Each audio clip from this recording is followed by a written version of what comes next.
The freedom trap. Why your retirement dreams are keeping you prisoner. We've all been sold the same lie.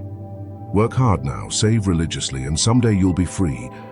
But what if that someday is actually a prison disguised as paradise? What if the very pursuit of retirement is what's keeping you from living right now? Picture this. You're 65, you've hit your magic number and you're finally free. But instead of feeling liberated, you feel lost. You've spent 40 years training yourself to delay gratification, to postpone joy, to live in the future. And now that the future has arrived, you've forgotten how to be present. This isn't just theoretical, it's happening to millions of people right now. Retirement therapists report a surge in clients experiencing what they call retirement syndrome. Successful professionals who reached their financial goals but feel emotionally empty, purposeless, even suicidal. They have everything they thought they wanted, but nothing that actually matters. The retirement fantasy isn't just about money, it's about permission. Permission to finally start living. But here's the psychological trap. You're not just saving dollars, you're saving your life itself. You're putting your authentic self on layaway, promising to reclaim it once you've earned enough to deserve it. This creates what psychologists call temporal displacement disorder, a chronic inability to inhabit the present moment. Your consciousness becomes trapped in a perpetual state of not yet, always preparing for a future that keeps receding like a mirage in the desert. Think about your last truly peaceful moment. Was it when you checked your investment portfolio? Or was it something simpler? A quiet morning coffee, a conversation with a friend, the sound of rain against your window. These moments don't require $1 million safety net. They require presence. Before we dive deeper into this psychological maze, hit that subscribe button and ring the notification bell. What we're about to uncover will completely shift how you think about your entire life strategy. Don't miss it. Let's keep exploring this together. The cruel irony is that while you're optimizing for future happiness, you're systematically destroying your capacity for present joy. Every time you tell yourself, "I'll be happy when," you're programming your brain to find the current moment inadequate. You're literally training yourself to be dissatisfied with life as it is. But let's get more specific about how this psychological programming actually works. From the moment you enter the education system, you're trained in what I call achievement conditioning. Gold stars for good behavior, grades for performance, graduation as the reward for compliance. Your brain learns that life is a series of checkpoints, each one promising that the next level will be better. This conditioning creates what behavioral economists call hedonic adaptation on steroids. You're not just adapting to increased pleasure, you're adapting to increased delay. Each postponement makes the next one easier. Each "I'll be happy when" statement rewires your neural pathways to find the present moment insufficient. The educational system doesn't just teach you subjects, it teaches you temporal displacement. Think about it. Everything meaningful happens in the future. The test next week, the degree in 4 years, the career after graduation. You spend 2 decades learning that the present moment is just preparation for something more important later. Then you enter the workforce, and the pattern intensifies. Now it's the promotion next year, the bonus at year end, the retirement in 4 decades. Your entire adult life becomes a series of increasingly distant carrots, each one justifying the sacrifice of this moment for the promise of a better one. The modern mind has been hijacked by what psychologists call temporal displacement, the chronic inability to exist in the present moment.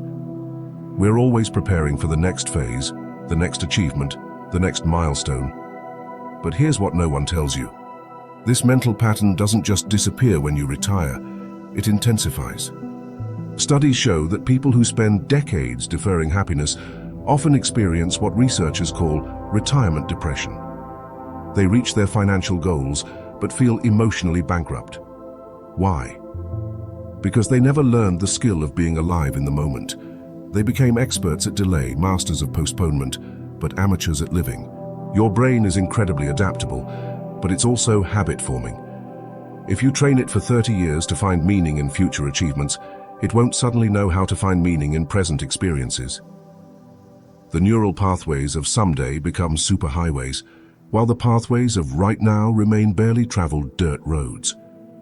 Neuroscientist Dr. Judson Brewer's research reveals something startling. The brain regions associated with future-focused thinking are the same ones that activate during anxiety and depression. When you're constantly living in tomorrow, you're literally triggering your brain's stress response systems. You're not planning for freedom, you're training for suffering. The retirement industrial complex has weaponized this psychological vulnerability. They've convinced you that anxiety about the future is responsible planning, that present moment awareness is financial irresponsibility. But this is a false dichotomy designed to keep you trapped in the consumption-production cycle. Consider the paradox of the successful executive who retires with millions, but spends their days anxiously checking stock prices. They have everything they thought they needed, but feel more trapped than ever. Why? Because freedom was never about the money, it was about the mindset, and that mindset was never developed. This phenomenon extends beyond individual psychology. It's a cultural epidemic. American society has created what anthropologists call deferred life syndrome, where entire generations live their lives in preparation for some future state of being. We're not a society of livers, we're a society of preparers. The retirement industrial complex profits from your psychological displacement. Financial advisors, investment companies, and retirement planners all have a vested interest in keeping you focused on the future. They're not selling you financial products. They're selling you the promise of eventual permission to live. But what if you didn't need permission? What if you could start living authentically right now, regardless of your bank balance? The answer lies in understanding the difference between genuine security and security theater. Most of what we call financial planning is actually psychological avoidance, a way to feel like we're taking control of an inherently uncertain future. But true security comes from developing the capacity to be present with whatever arises, not from accumulating enough money to control every variable. Here's where the psychology gets really insidious. The retirement myth doesn't just steal your present, it corrupts your relationship with desire itself. You learn to want things not because they bring you joy, but because they represent progress toward the imaginary finish line. Take the classic example of the dream house. Most people don't actually want a bigger house, they want the feeling they imagine a bigger house will give them. Security, status, arrival. But that feeling isn't located in the house, it's located in their relationship to their present circumstances. Change the relationship, and you don't need to change the house. This is what consumer psychologists call symbolic consumption, buying things not for their inherent value, but for what they represent about your progress towards some idealized future self.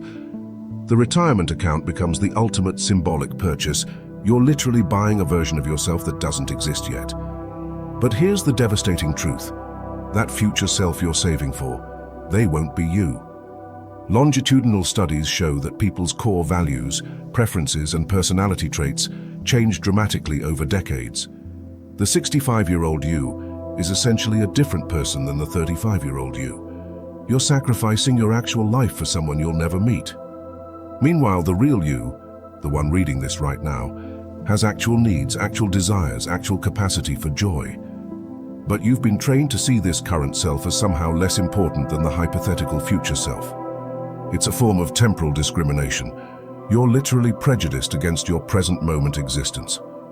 The most dangerous part of the retirement myth isn't the financial aspect. It's the identity trap. You become so invested in being the responsible one, the hard worker, the future-focused planner, that you forget who you are beneath these roles. Your identity gets wrapped up in performance rather than presence. You're not living your life. You're auditioning for approval from people who don't even know what truly matters to you. The retirement dream becomes a way to justify this performance. I'm sacrificing now, so I can be myself later. This creates what psychologists call role imprisonment, when you become so identified with your social function that you lose touch with your authentic self. The businessman who can't stop checking emails on vacation, the doctor who can't have a conversation without giving medical advice, the parent who can't exist without managing someone else's life. But here's the uncomfortable truth. Later has a way of becoming never. The habits you build today become the prison you'll inhabit tomorrow. If you can't be present in your 30s, 40s, and 50s, why would you suddenly develop that ability in your 60s and 70s? The Japanese have a concept called ikigai, your reason for being. It's not something you retire into, it's something you cultivate throughout your life. But Western culture has perverted this concept, turning it into another achievement to unlock rather than a way of being to embody. The people who truly understand freedom aren't waiting for retirement. They're practicing presence daily. They're not accumulating experiences for later. They're fully inhabiting their experiences now. They understand that freedom isn't a destination, it's a way of traveling. This doesn't mean being financially irresponsible. It means being psychologically intelligent. It means recognizing that your relationship with money is actually a relationship with time, and your relationship with time is actually a relationship with mortality. Here's where it gets really dark. The retirement fantasy is actually a sophisticated form of death denial. By projecting your real life into the future, you avoid confronting the fact that you're aging, that time is finite, that this moment is all you're guaranteed. The 401k becomes a psychological shield against existential reality. When you truly grasp that your life is happening now, not in some imagined future, your priorities shift dramatically. You stop optimizing for an abstract future self and start honoring your present reality. You realize that the most valuable retirement account isn't financial, it's experiential. This is hitting differently than you expected, isn't it? I want to hear from you. Drop a comment below and tell me, what's one thing you've been putting off until someday? What's one experience or feeling you're waiting for retirement to enjoy? Your honest answer might be exactly what someone else needs to hear today. The anxiety you feel about having enough money is really anxiety about having enough time. And the cruel irony is that while you're obsessing over future time, you're squandering present time. You're trading the currency of moments for the promise of eventual comfort. Consider the difference between living to work and working to live.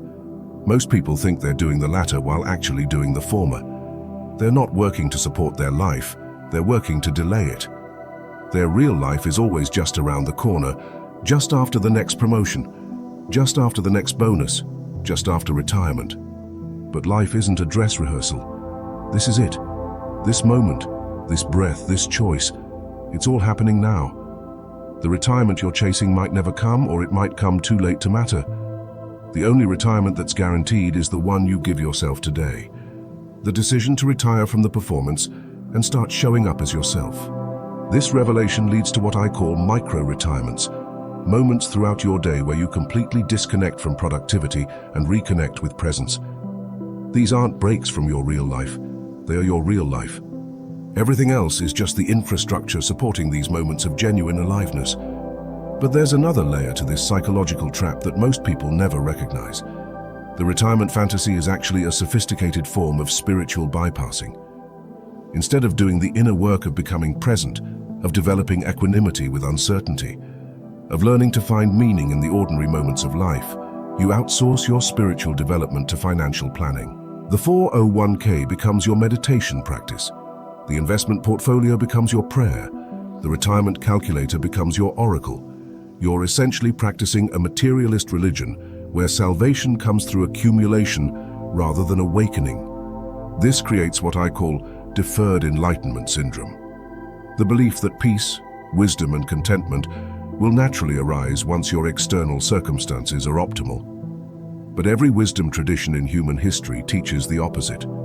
That these qualities must be cultivated from within, regardless of external conditions. Consider the Buddhist concept of hungry ghosts, beings with enormous appetites but tiny mouths, forever consuming but never satisfied.